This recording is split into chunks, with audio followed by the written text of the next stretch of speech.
प्रिय छात्रों, आप सभी का हार्दिक स्वागत है। प्रवेश पत्र एवं अन्य कुछ महत्वपूर्ण जानकारियों के साथ हम उपस्थित हैं। इस बार की बोर्ड परीक्षा बदले हुए अंदाज में होगी। शासन स्तर पर इसके दिशा निर्देश दे दिए गए हैं।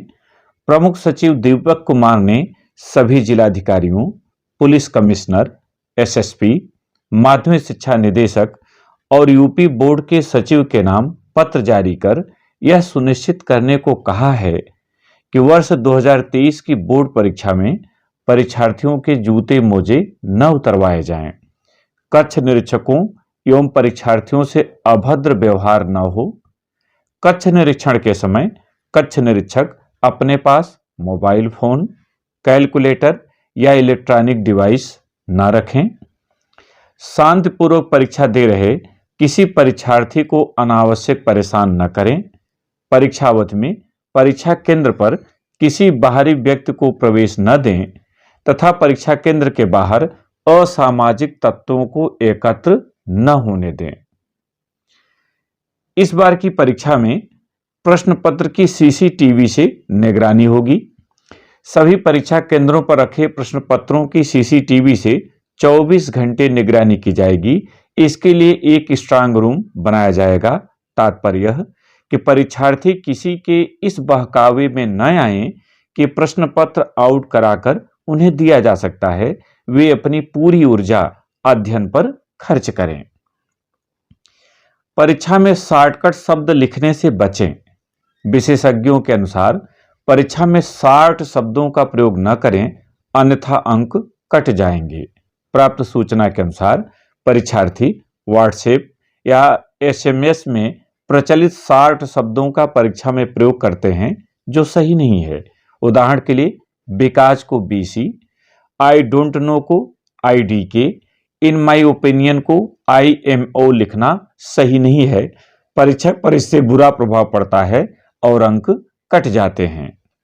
बोर्ड के सुझाव: जितने शब्दों में उत्तर लिखने के लिए कहा जाए उससे कम शब्दों में उत्तर न लिखें। प्रश्न के प्रत्येक स्टेप को महत्व दें। उत्तर में किसी हिस्से को न छोड़ें। एक शब्द में उत्तर देने के बजाय पंक्ति में उत्तर दें, अर्थात वाक्य बनाकर उत्तर दें। अच्छे अंक कैसे प्राप्त करें? वर्ष 2023 की बोर्ड परीक्षा में पहली बार हाई स्कूल में OMR शीट का प्रयोग किया जाएगा। 20 बहुविकल्पी प्रश्न भी पहली बार पूछे जा रहे हैं। उत्तर सही होने पर पूरे अंक मिलेंगे, जिससे मेरिट बनाने में आसानी होगी। हाई स्कूल में पद्यांश की ससंदर्भ व्याख्या के स्थान पर इस बार 3 प्रश्न पूछे जाएंगे। पहला प्रश्न संदर्भ का, दूसरा रेखांकित अंश की व्याख्या का और तीसरा तथ्य परक होगा।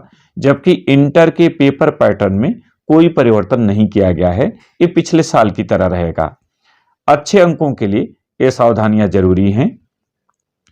पठनीय, साफ और स्वच्छ लिखावट हो।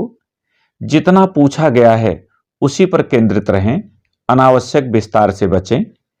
हिंदी साहित्य के इतिहास को समझने का प्रयास करें। सभी बहुविकल्पी प्रश्नों को रटना आसान नहीं है।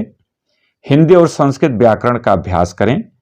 कम से कम 2 मॉडल पेपर अवश्य हल करें, जिससे लिखने की गति और अन्य कठिनाइयों से परिचित होकर आप उनका स्वयं निवारण कर सकें। और अब अंत में प्रवेश पत्र की जानकारी। बोर्ड द्वारा प्रवेश पत्र जारी कर दिए गए हैं। इस सप्ताह में विद्यालयों को मिल भी गए हैं।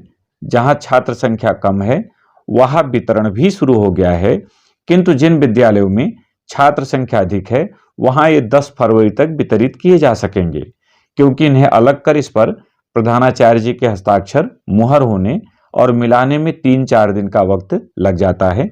अतः 10 से 12 फरवरी तक प्रवेश पत्र वितरित कर दिए जाएंगे।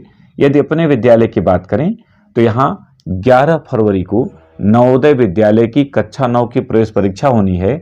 इसलिए प्रवेश पत्र का वितरण 12 तारीख से आरंभ होगा और पहले दिन बालकों को तथा दूसरे दिन बालिकाओं को प्रवेश पत्र दिए जाएंगे, जिससे आसानी से सभी को मिल जाए और भीड़ न हो। तो इस भाग में इतना ही। आपके लिए शुभकामनाओं के साथ बहुत बहुत धन्यवाद।